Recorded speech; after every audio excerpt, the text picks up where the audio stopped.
never made it, but I know what it takes. I'm motivated by a mix of emotion. Got my statement, and I'm reading it slow so I can understand it fully. Olá, meus amores do sexto ano, boa tarde a todos. Hoje, segunda-feira, graças a Deus, né? Que nós tenhamos uma semana abençoada em nome de Jesus.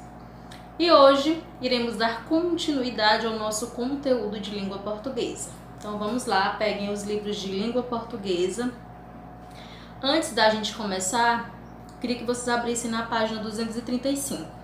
Tia, mas aqui é uma atividade. Muito bem, mas nós temos um quadrinho aí, Aprenda Mais, que é muito importante. Por isso que eu peço que vocês abram.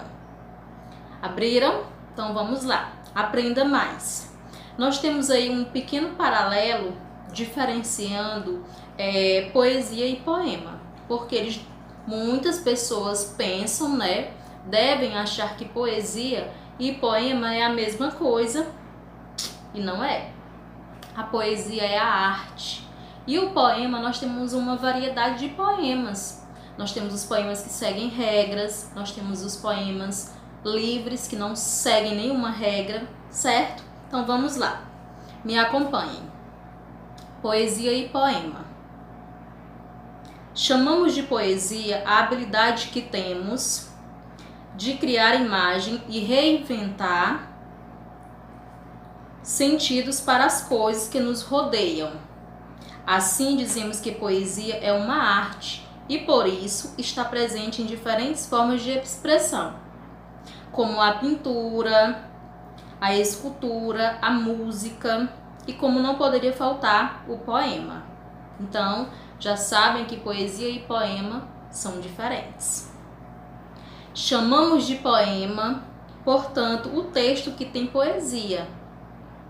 O texto que tem poesia. No poema Perdido no Cyberespaço, que foi o texto que a gente leu juntos, por exemplo, Léo Cunha explorou um sentido diferente para a internet. Por ser tão vasta e repleta de caminhos, ele fez com que o seu eu lírico se perdesse no universo virtual. Normalmente, o poema é escrito em versos e estrofes. Cada linha do texto é um verso. E o conjunto de versos forma uma estrofe. Então, quando vocês se depararem com um poema, vocês vão ver que eles são escritos em conjunto de versos. E aquele conjunto de versos nós chamamos de estrofe, certo? Então já sabem isso. E já sabem que poesia e poema, eles se diferenciam, certo? Então vamos lá para a nossa aula de hoje. A nossa aula de hoje é na página 237. Nós vamos falar sobre o artigo. Quem aí já sabe o que é artigo? Já utilizou artigo nas suas produções? Já utilizaram artigo anos anteriores? Pois vamos lá. Primeiro nós temos aqui um pensamento, de Dalai Lama. Quem sabe quem é Dalai Lama? Um escritor muito inteligente, muito conhecido, né? Vamos lá. Leia o pensamento do Dalai Lama a seguir. Temos: o Dalai Lama é um líder espiritual do budismo tibetano, reconhecido mundialmente, entre outros motivos, pela sua sabedoria e pela defesa da paz.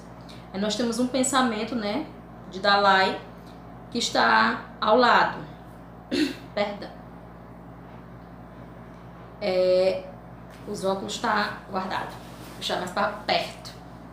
É muito melhor perceber um defeito, prestem atenção. É muito melhor perceber um defeito em si mesmo do que dezenas no outro, pois o seu defeito pode mudar. Aí nós temos aí o pensamento, de Dalai Lama. Nós temos aí as palavras que estão em lilás, em roxo, no dicionário. Budismo é uma religião que segue os ensinamentos de Buda, que viveu em 563 a.C. e 483 a.C. na Ásia. Então nós sabemos que Dalai Lama ele não é brasileiro, ele é asiático. tibetano, proveniente do Tibete, país da Ásia. Vamos lá, a primeira questão é sobre questão do artigo. Você consegue perceber a diferença entre um defeito e o defeito?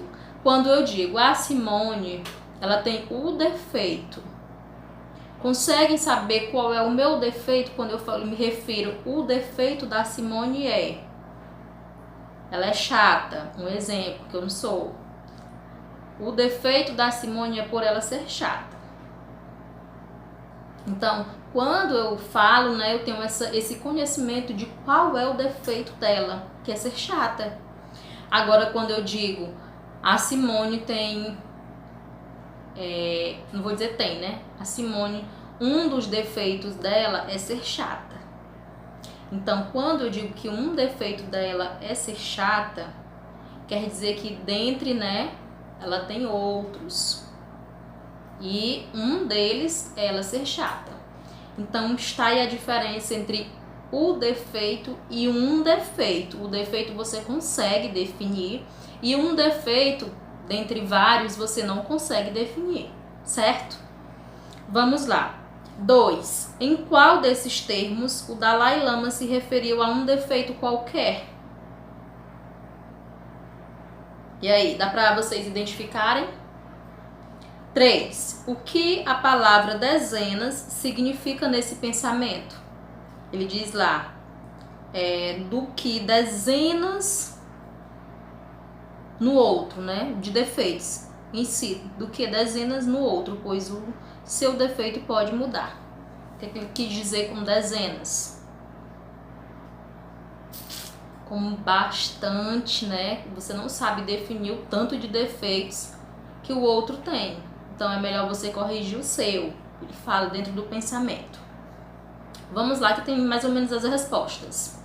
Bem, certamente você percebeu que no termo um defeito, a palavra um, que antecede o substantivo defeito, tem a função de indeterminar o seu sentido. Assim entendemos que o Dalai Lama se referiu a um defeito qualquer, entre os inúmeros defeitos que temos.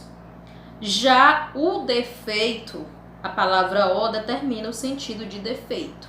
E, propriamente, que quem fala, né, do defeito, o defeito, ele particularmente conhece qual é do que ele fala, né, do que se trata.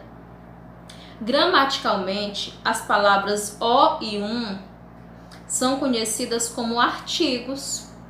Olha aí, é a classe gramatical que nós iremos estudar agora, o artigo. Então, o o e o um são artigos. Nós percebemos que o o é um artigo, pertence, né, ao artigo definido, e o um ao artigo indefinido, pois ele não define o sentido.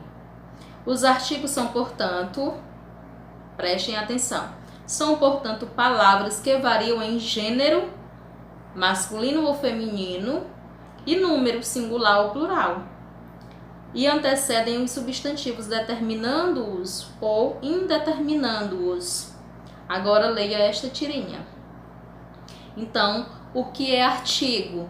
Artigo é a palavra que antecede o substantivo, determinando ou indeterminando, certo?